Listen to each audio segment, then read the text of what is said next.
evening session of Bhagavad Gita. So we'll begin with the prayers. Om Agyantimirandasya Jnananjanashalakaya Chakshurunmilitam Yena Tasmai Shri Guruve Namah. Namam Vishnu Padaya Krishna Preshtaya Bhutale Srimate Bhakti Vedanta Swami Niti Namine Namaste Saraswate Deve Gauravani Pracharine Nirvishesha Shunyavadi Pashyat Shatarine Jai Shri Krishna Chaitanya Prabhu Nityananda Shri Advaita Gadadhara Srivasadi Gaur Bhakta Vinda Hare Krishna, Krishna Krishna, Hare Hare, Hare Rama, Rama Rama, Hare Hare, Hare Krishna. So I am very grateful to all my superiors, my devotee colleagues, and all of you who have given me this wonderful opportunity to share some realization what I have heard from Srila Prabhupada, spiritual master, and all those who are in the line of this devotional path. So till now we have covered the 10th chapter of Bhagavad Gita, which was describing about the opulence of the Lord. We saw even Chaturshloki Bhagavad Gita, that fourth important shloka, 10.8, 10.9, 10.10, and 10.11, which actually summarizes the whole content of Bhagavad Gita. Now, in this 11th chapter, it begins with describing the universal form of the Lord. So, universal form of the Lord. So, Arjuna actually got, after hearing so many opulences of the Lord in the 10th chapter, he got a desire to see that powerful form of the Lord, that universal form. So, he requests uh, Krishna that please show me that form.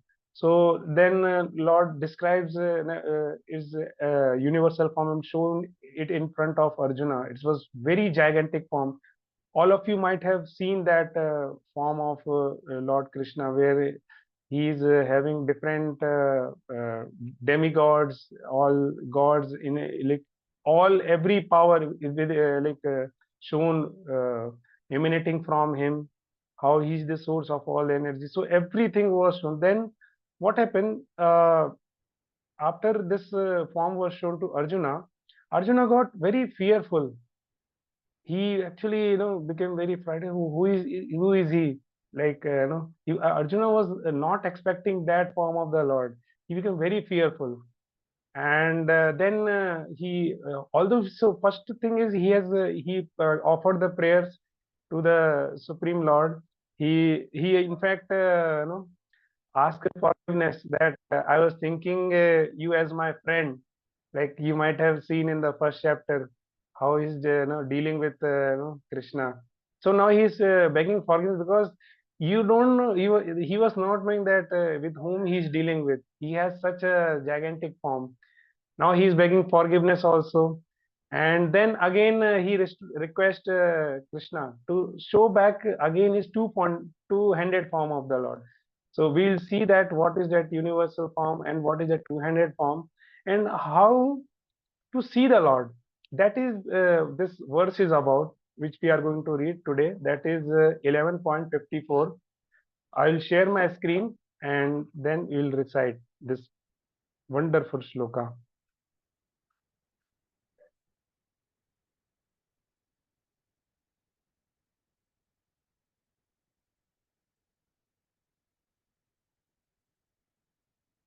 Yes. भक्त्या तवनन्साख्या अहम एवं विदोर्जुना ज्ञातुं द्रष्टुं च तत्त्वेन प्रवेष्टुं च परन्तपा. Translation: My dear Arjuna, only by undivided devotional service can I be understood as I am, standing before you, and can thus be seen directly. Only in this way can you enter into the mysteries of my understanding. Purport given by His Divine Grace, A.C. Bhaktivedanta Swami Srila Prabhupada. So this purport is there. It's a little longer purport. What I will do is, like, I have made certain notes out of this. I'll request all the readers, please read this purport at your own pace, The link is already shared in the group. You can open it and read it. Meanwhile, I will share some of the insights what is being mentioned in this purport. So all the teachings, they are taken from this purport, and which is given by His Divine Grace A.C. Bhaktivedanta Maharaj Swami Srila Prabhupada. Yes. So we will see that here what is being mentioned. You can see that the Lord can be seen only by undivided devotional service. So that this is mentioned that bhakta to ananya sakya. So that undivided means what? That it should not be like that we are diverting away our attention. Sometimes we are thinking that Krishna is supreme. Sometimes some other demigod is supreme, or sometimes we are feeling somebody else as the supreme. That if it is divided devotional service, that is not being mentioned. It is mentioned only by undivided devotional service.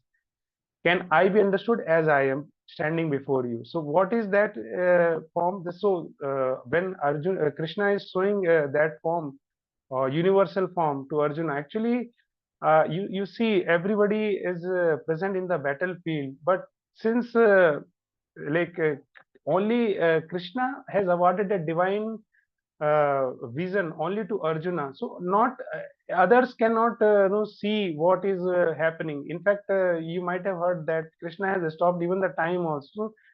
So it was nothing happened, as if like nothing happened in that battlefield. So nobody else can see that. Only Krishna has shown that universal form to Arjuna. Now the thing is, one may get a doubt that like, can I understand Krishna by some other means also, like where his why this exclusive devotional service is only mentioned? So this is one of the wonderful session. You might have also heard there are three ways of gaining the knowledge. That one is called Pratyaksha Praman, second is called Anuman Praman, and third is called Shabd Praman. So Pratyaksha Praman means what? We try to gain the knowledge based on our sense perceptions.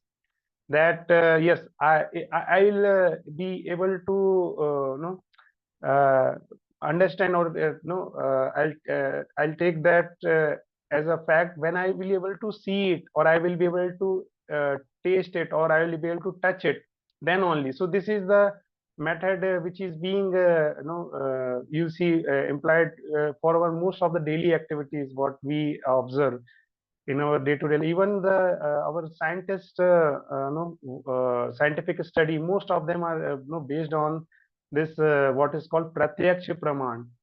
So but what is the drawback in this is that we actually, our senses have got certain defects. Yes, actually our senses are have got many defects. If you like inquisitive, you can check it also that if you put, so now currently here the winter is about to start. I hope many of you would be, when you are be getting up early in the morning, you might be wanting to take bath in the hot water. So if you see, if you perform an experiment, just put your hand in the hot water, and then put that hand in the normal water. You will feel, what you will feel, that the normal water is very cold, although it is the same water at the normal temperature, but you will find that it is very cold. Similarly, if you find a very cold water and then you put your hand in a normal water, you will find that normal water is to be very hot. Yes. So the thing is, you see, our senses are not perfect. Even we have got limitations. We cannot see beyond certain ranges. We cannot hear beyond certain range. So our seeing doesn't mean that they don't exist. That is what we need to understand. That if I say that I'm not able to see the Milky Way galaxy, so the conclusion is that that galaxy doesn't exist, isn't it? No. So our what is called limitation of anything doesn't mean that that thing doesn't exist. So this is the like you can say limitation of gaining the knowledge in a pratyaksha praman. The second way is getting is through anuman praman, that one is trying to speculate, or like what you say that extrapolate the knowledge or the facts what he already knew, right? So here mostly you will find if you would have drawn a graph. So generally what we do is we know 2 3 points of that projection, and then we try to extrapolate it. Based on that we try to draw our conclusion of the what is the nature of the graph. That is what scientists do. So here one of the most famous example is the Darwin's natural selection theory. You might have also heard that, where he is speculating at what is the origin of various species, how it came, and he is speculating that a bear or in a whale, like what is the relation. So once a bear was swimming in the water, he was trying to search out some of his but then what happened when he wants to dive deep into the water, he doesn't have that strength or capability to breathe. So slowly and gradually this bear develops some capabilities to breathe inside the water, and then that's how he's you can see this speculation is going on. So this speculation has got its own limitations, and you see, it's not the perfect knowledge what we are aspiring for. The third method is Shabd Praman. Shabd Praman means hearing from a bona fide source that is coming down the line in a disciplic succession. So one of the easiest way to understand is that so we are reading. You might be following some certain academic books, like so I am fond of reading physics, so I follow a book called SC Verma. Now that book so in that book when I was reading the very first chapter, I was surprised to see that he was no, here SC Verma professor. He's one of the well renowned professor. He's mentioning the name of another professor, that is Feynman. Though he mentions that in the very first chapter about Feynman. And Feynman is again, when you read that book, you will find that he will mention his own teacher, right? So it is not that he is creating that knowledge, but he is simply acting as a transparent via medium to uh, no, uh, uh, to give that to deduce that knowledge from the top, right? So this is what is you can see, like there is also one of the very famous example. If a child is there and he wants to know about who is his father, so one way is if he follows so scientific research, that DNA matching or analysis, then what will happen? It may take 300 years according to the calculations. It may take more than that, but still he will not be able to find for surety that who is his father. But the another simplest way is to ask the mother that, yes, my dear mama, who is my father? Yes, so this is then mother will tell, so this is your papa, tell papa, mama, like this. So this is one of the easiest way to gain bona fide knowledge. So here when we are speaking, no, we are uh, Lord Krishna is explaining, mentioning about that, like how one can see it is not through speculation, but one has to follow the process. Like hearing this same knowledge of Bhagavad Gita from a bona fide source, or from a bona fide spiritual master or a guru who has followed, who has served his own spiritual master in a menial or humble manner. It is not just by our, you can say, intellect. It is not by intellect. It requires a great amount of devotional service to understand the knowledge of Bhagavad Gita. So here, one more thing, like I'll just like to draw your attention to. See, in history, we have got many demons like Ravan. or Kamsa. So, do you feel that they are foolish people, those who don't know the Vedic knowledge? But no, it's not that. They are actually one of the, you see, the greatest learned scholars. You find if you hear about Ravan, how much intellectual he was, how many scriptures he has read, and like very what you say, intrinsic science he knows. But since he has not followed that parampara system, or he has offended his spiritual master, and you see like what is the fall down he has seen, that he just fall prey for another man's wife, that is Mother Sita, and then whole kingdom, whole opulence is lost. So the thing is, one must understand that it's not just by our speculative efforts we can understand, but we require a spiritual master and serve under him. So this is you'll see, you'll find in the purport also, here it is mentioned that na tapasya, na danin, na ijya. So it is not by the austerities. So austerities are required, but it should not be dry austerities. So austerities are mentioned, like some days, like you see Janmashtami or Ekadashi. One needs to observe, because that is being prescribed by the that is the process being prescribed by the spiritual master, a guru, which is coming down the line in a parampara. Similarly, this about danin, that is charity. So one cannot even understand the Lord by giving up charity. So you may think that how, sir, how it's not by the charity. So a charity, if a person is not a devotee, or he doesn't understand who is the source of everything, what he will think that it's me as a person who is donating. Who is the greatest? I am the greatest. Who is the giver? I am the giver.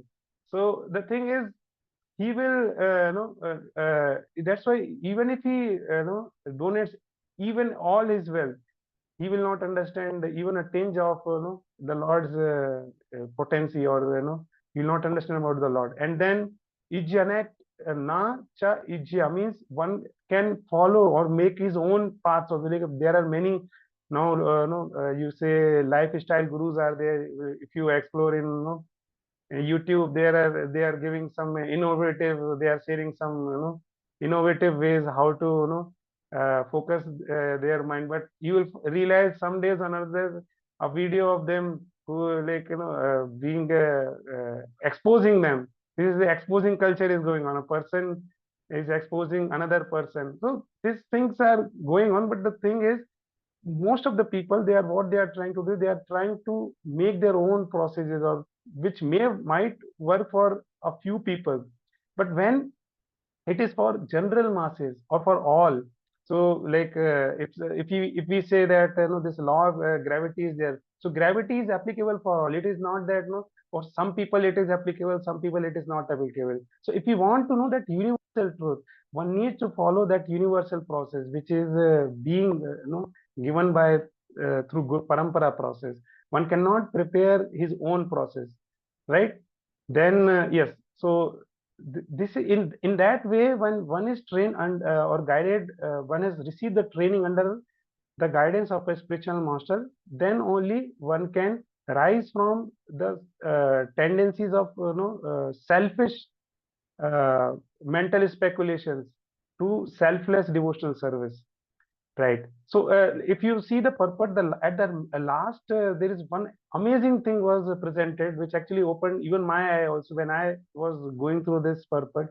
There it is mentioned that generally, for many people, it is that universal form of the Lord, which we consider is the supreme being, right? That yes, the Lord is showing his huge manifestation, his eyes, everything is being mentioned, that how this sun and moon are the one of the eyes, like one eye is sun, another eye is moon, and something like very vast description of Lord is being mentioned, that when he's showing universal form.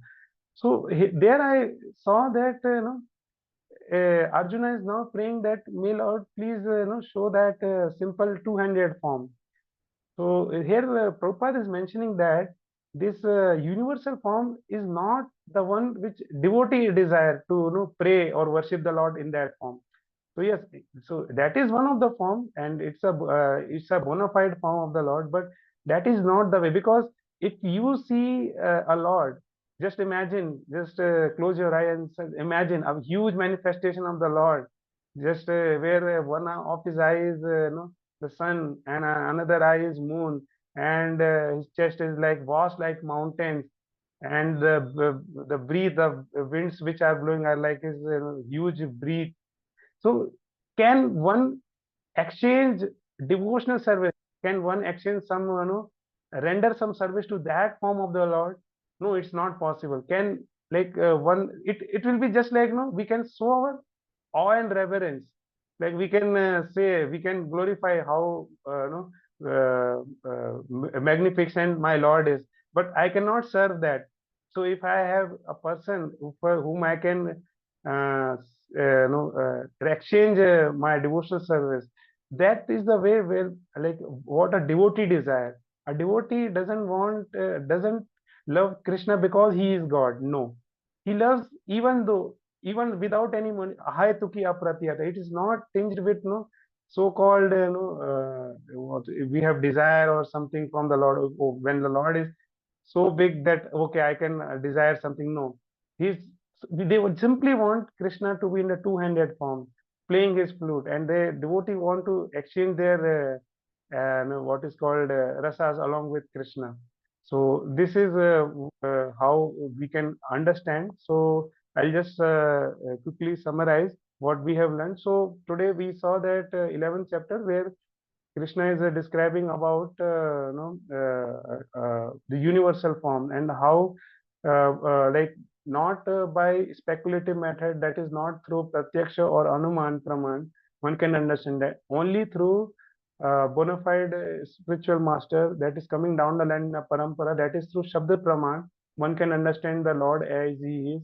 And then we saw that it's not yes, and then we saw it's not by tapasya, dan or ijya, that is not by austerity, not by charity, not by following mental concocted procedure, one can understand the supreme Lord.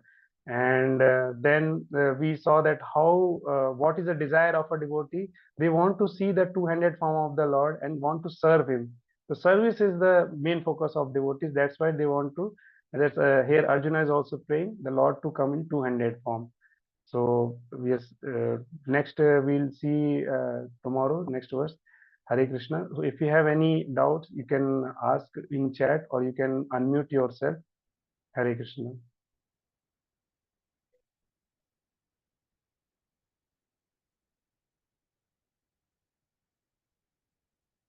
Okay. So if somebody has, or if some chat is on, yes, you can message, or we shall end this session. I'll wait for some time and then we'll end. Thank you. Hare Krishna. Yes. I'm very grateful. All of you are very attentive, and I see most of you have came to session beforehanded. So it's really one of the sign that you are inquisitive minded. So Hare I Krishna. appreciate everyone who have joined it on time. Wonderful. So we'll end with Hare Krishna, Srila Prabhuji. Prabhupada. Yes, yes, yes. Please let me know. Yes.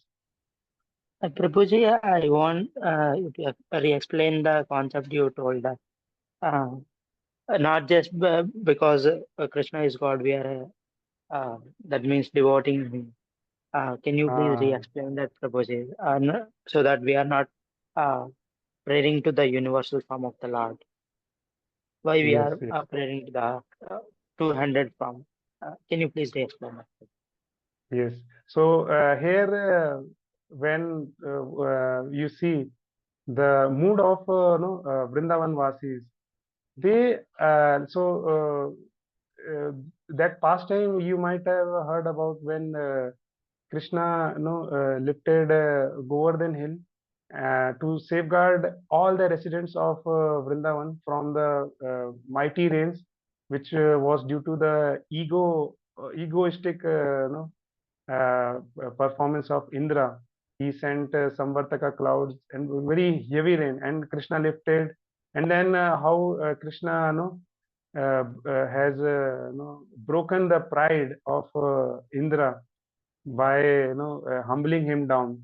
That he tried so many times, but then when this pastime happened, all things got over. Then Indra realized his mistake, and then he comes in front of the Lord, and he started. So all demigods they came, and they worshipped the Lord in awe and reverence, and the Lord accepted. Okay, fine, you can carry on. But then what happened?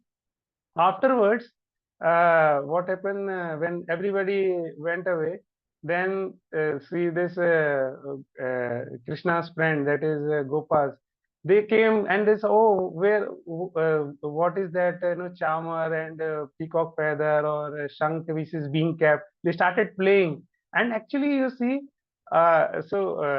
Krishna actually enjoyed that activity much more than what demigods are offering. So demigods approaching Krishna was something like he is, because he is God, he is supreme person. That means I must show my awe and reverence. Oh, I should be very careful. I should not commit that mistake. So it is out of duty platform mostly when you see that form of the Lord. But when you see these gopas, how they are reciprocating, they simply they just love to be with Krishna. They, because that form is not because Krishna is showing some magic to them or showing some powers or something. No, it's just that he is Krishna. He is darling of Vrindavan, and just we want to love and be with him. So that is the mood of Vrindavan Vasi, and that's what Krishna enjoys the most.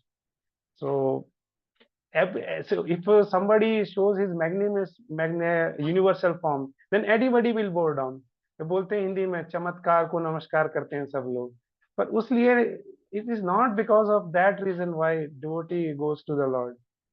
So devotees just simply want to love the God because He is the loving God who is Bhakta Vatsal, who is the one who loves his devotee, who cares for his devotee.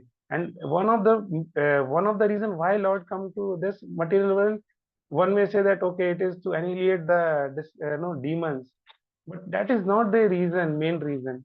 It is to give pleasure to his devotees. That's why Lord comes.